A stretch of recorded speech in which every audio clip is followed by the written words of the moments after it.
Hej Nikolaj. Hej, Goddag. Hvad laver I på Novo Nordisk? Vores mission statement, det er jo at bekæmpe kroniske sygdomme i verden med hovedpunkt omkring diabetes og vores heritage type 1 diabetes. Jeg skal lige spørge dig om, hvad nu? Hvordan kan det være, at I har opfundet medicin imod fedme?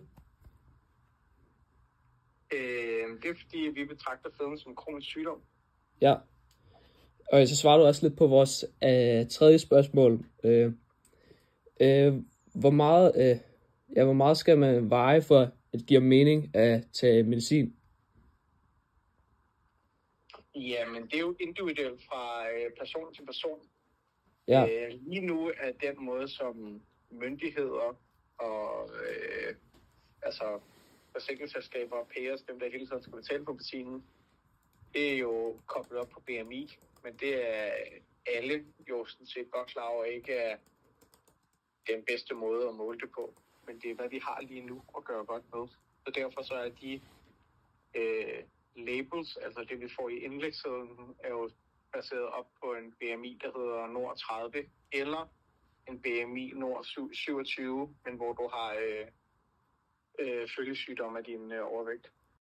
Så lige for at putte det i perspektiv, så skulle jeg veje 30 kilo mere, hvis jeg overhovedet skulle kvalificere mig til at få medicinen.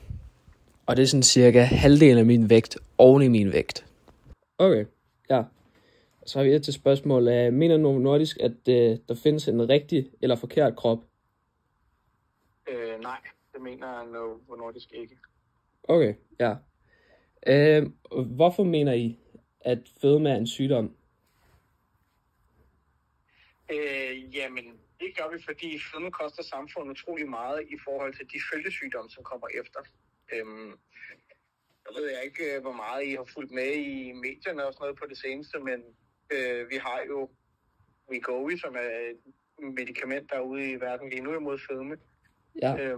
Hvor vi også har præsenteret nogle kliniske data, der viser, at det nedsætter risikoen for at få hjertekarsygdomme og dø som efterfølgende af det med op imod 20%.